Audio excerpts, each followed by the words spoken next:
Hey there, Shortcuts. This is Stephen here with the second list for the Shortcuts price list that will go out this Wednesday, the 11th of June at 9 p.m. Even though it's a State of Origin match and it was so quiet, the last one.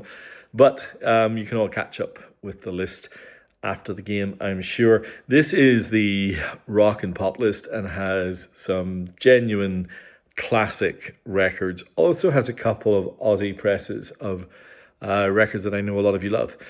If you're not on the price list and would like to be, drop me an email, shortcutsrecordsaus@gmail.com. And congratulations to our prize winners from last week.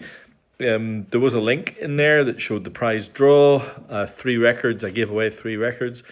All right, let's have a look at this list.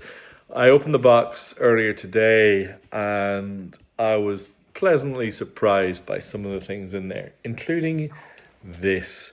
An absolutely perfect, amazing condition copy of the Japanese press of All Things Must Pass by Mr. George Harrison. Hailing from Liverpool, England, forever nicknamed the Quiet Beatle, this is probably the post-Beatles album par excellence. There is, I don't think, any solo album made after the breakup of the Beatles that competes with All Things Must Pass. He had compiled songs that were a rich tapestry of rock and baroque pop and gospel and prog in his time, produced by Phil Spector, so it has that wall of sound. It's very different in sound and feel to a Beatles record. It's very grand, it's very immersive. The jam band feel of it is kind of, I guess, maybe off-putting to some. Just had the first number one post the Beatles as well, My Sweet Lord. It's just a great record. What Is Life became an instant classic as well. And what's lovely about this Japanese box is that it also features the incredible poster. Look at that. It's massive, of George as kind of almost like a medieval, I don't know, kind of witch doctor or something. It's just odd and brilliant at the same time.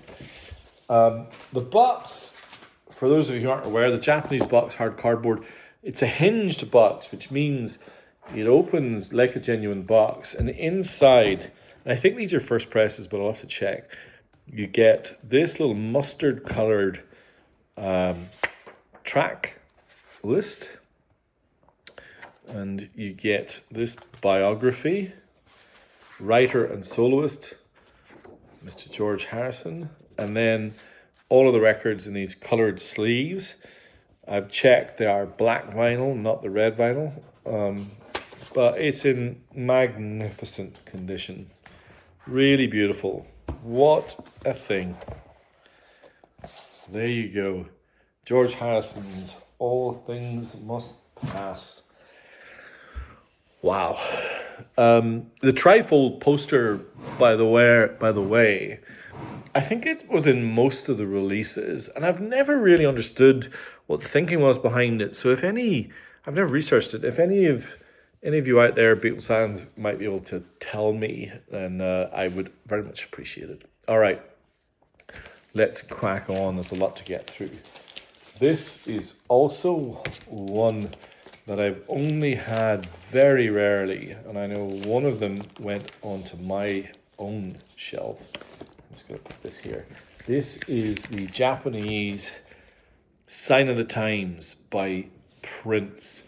Produced, arranged, composed, and performed by Prince. Sign of the Times, Housequake, Slow Love, The Incredible, The Cross. If I Was Your Girlfriend, You Got the Look, Adore. Oh man, the sleeves have these beautiful images of Prince.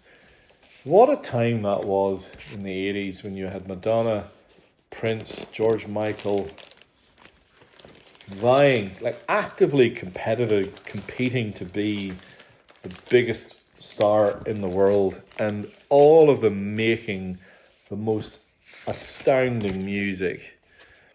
Sign of the Times, Prince Rogers, born Minneapolis, Minnesota, as many of you will already know. I think this, by this point, this is probably already like his second or third double album.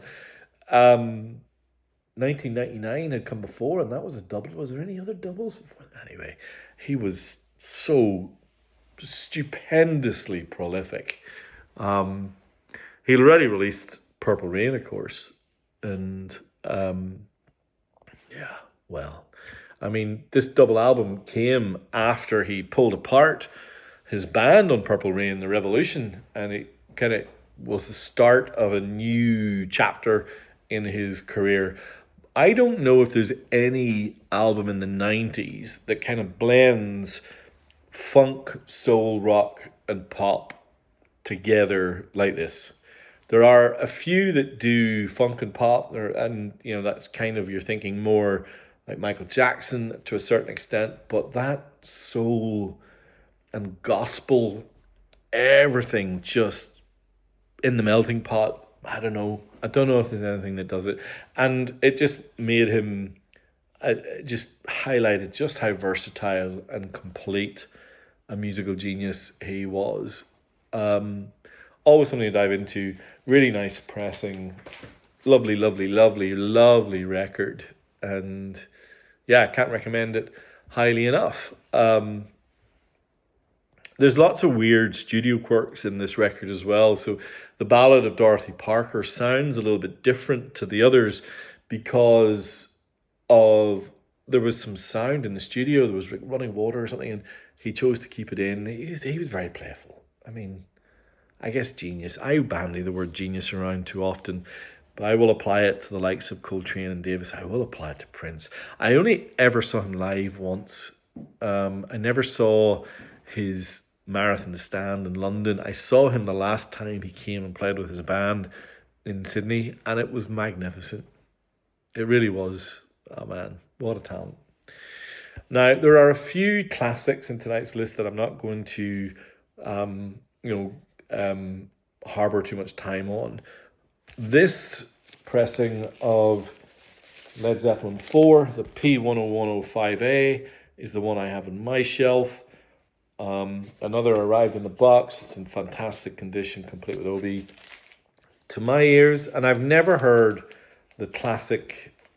Actually, if I can make a confession, because my wife's not listening to this, I actually bid on the Classic Records re-release from the mid-90s of, or was it mid-2000s, of Led Zeppelin 4 in an auction in the UK a few nights ago.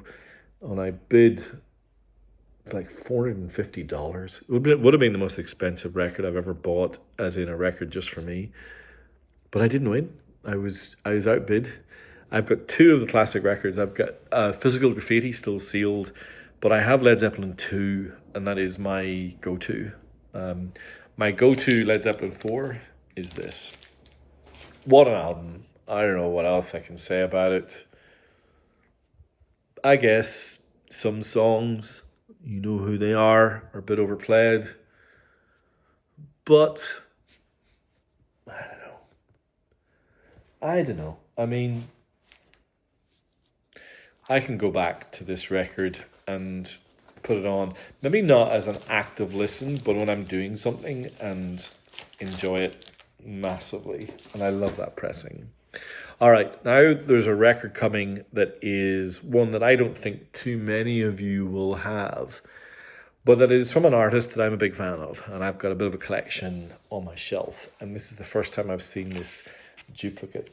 This is the wonderful, I'm just going to put that down here, Scott Walker, and this is his 1970 album, called Till the Band Comes In, and it's got this, actually it's not a cardboard sleeve, it's a material, it's a little bit different to the typical Obies. I don't know.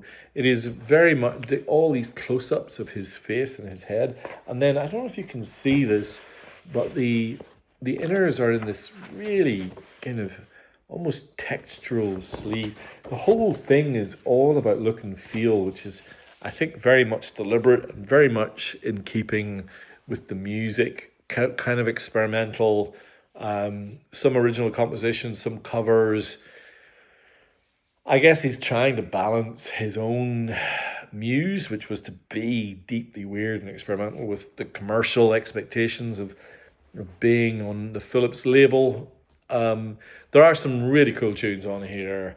Thanks for Chicago, Mr. James is probably my favorite and would be in most Scott Walker's lists of his best ever tracks.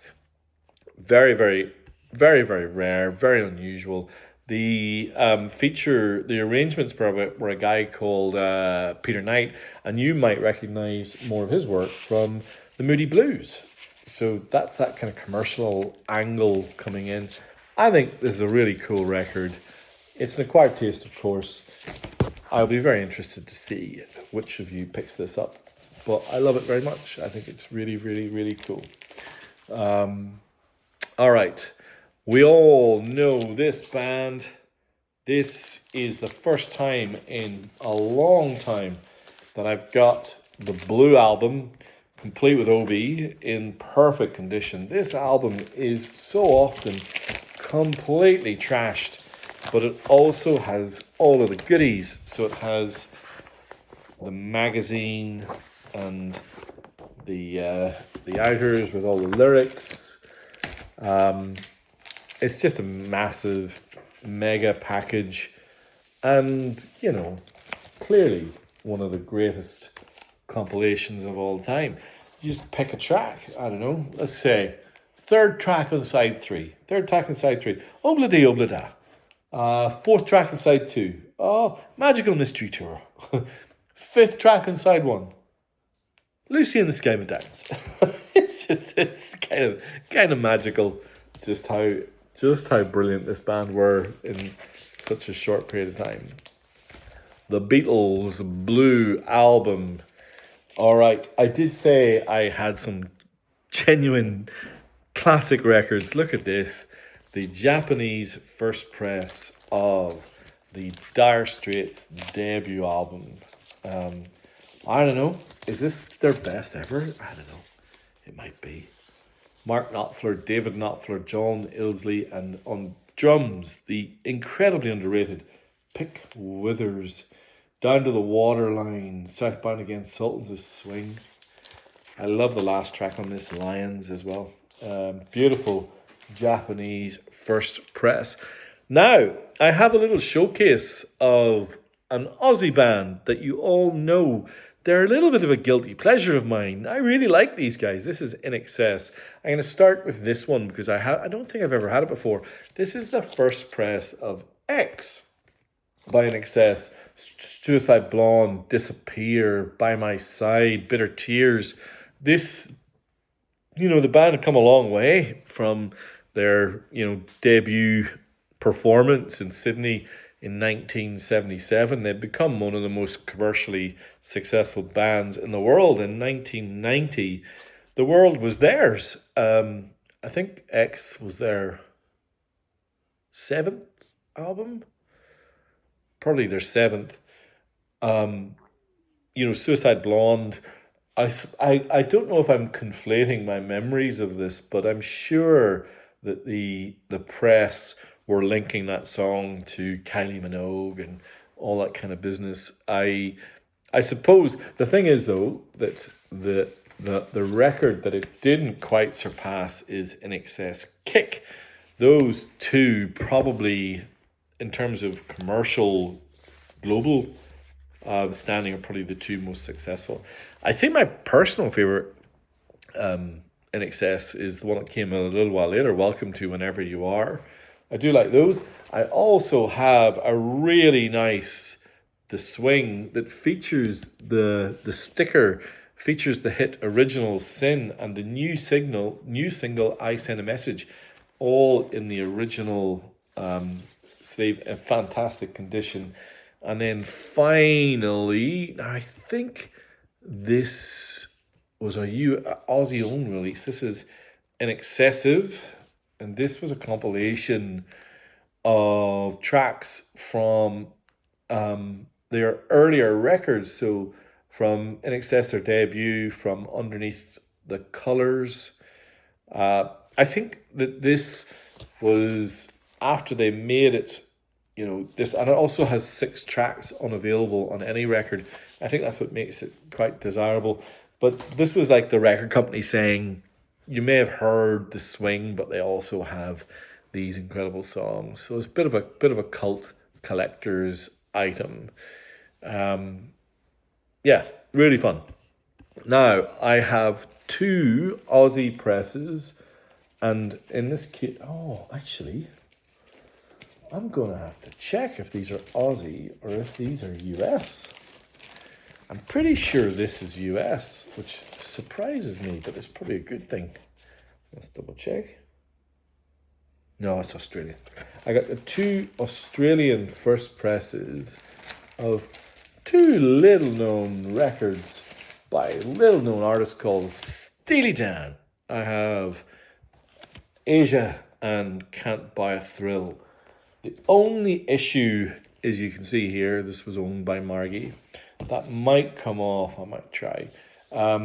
Both are classics of the 70s, 1977 in the case for Asia, and I think it was in 1972 for Can't Buy a Thrill. Both in fantastic condition. Really, really nice. For those of you who don't want to stump the dollaroos for the Japanese versions, the Aussie versions are also very palatable. I don't think Steely Dan put out bad pressings anywhere. It's just a question of how good, I think would be the way to put it. I now have 3 records by the Rolling Stones. 2 Japanese first presses, and then a favourite pressing of mine. This is Get Your Yayas Out, the hard cardboard gatefold Japanese first press from 1970.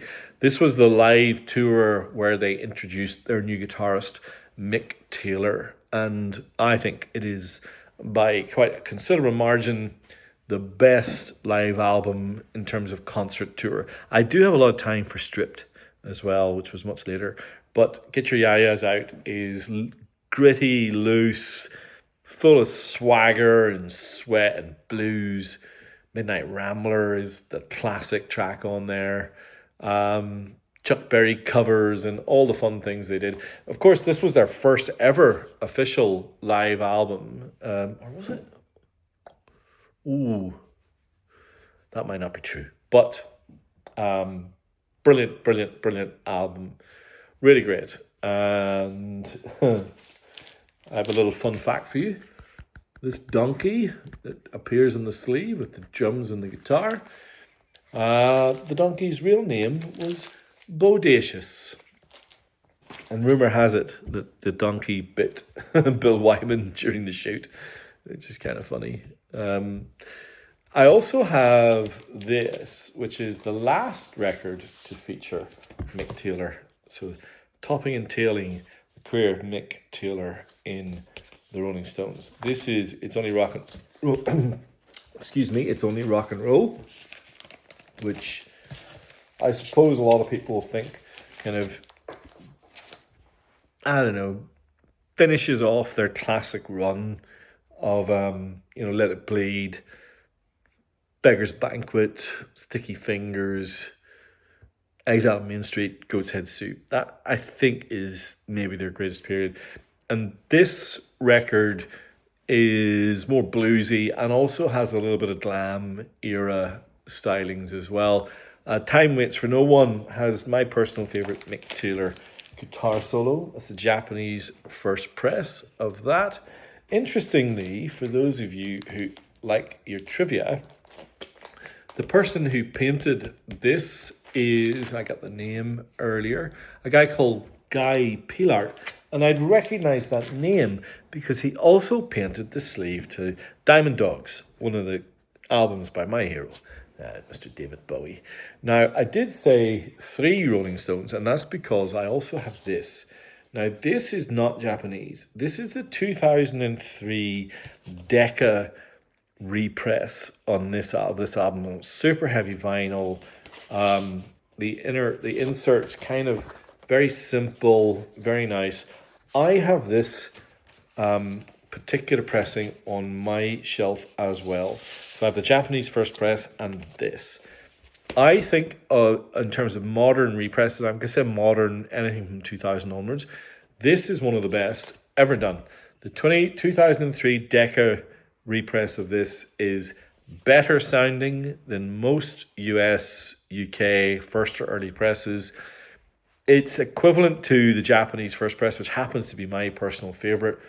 But I can't tell them. If someone was playing this versus I would not be able to tell them apart. And I have tried. It is accessible. It is true audiophile quality. And it is not expensive. And it is awesome. All right. Genuine Shortcuts royalty here. The Japanese first press of Harvest Neil Young on hard cardboard gatefold. Man, it'll be up there with the most popular records in the history of the club soon. I also have a really, really pristine copy of Goodbye Yellow Brick Road. I'm pretty sure this is Aussie. I'll have to double check. It may not be, you know. In fact, I don't think it is Aussie. I don't know if it's Japanese. It may be Asian of some sort. Anyway, fantastic condition. I will have to figure it out. I wonder. That's intrigued me now. I also have a really nice copy of Dire Straits' third album, Making Movies, which of course is a lot of people's favourite. And that's the inner, and you get Tunnel of Love and Romeo and Juliet, etc. Really, really, really cool band, of course. We've already seen their debut album on the list. It's pretty hard to get a clean version of this, and this is really nice. Quite ambitious, really, for a band of that ilk. I know there are lots of Billy Idol fans out there, so I have this Billy Idol Whiplash Smile, Sweet 16, of course. Some classics on there. I'm pretty sure this is Aussie first press as well. I will double check in time for Wednesday. And then finally, for those of you who've not picked it up yet, Michael Jackson's Thriller Japanese first press. A dream of a record. That's the only way that I can put it. Just so good. Okay, there we have it. The rock and pop list, all the way from George Harrison to MJ, to Billy Idol, to the Beatles, to the Stones, to Steely Dan. There you have it. Thank you so much. If you've watched this far, please like, leave a comment, etc.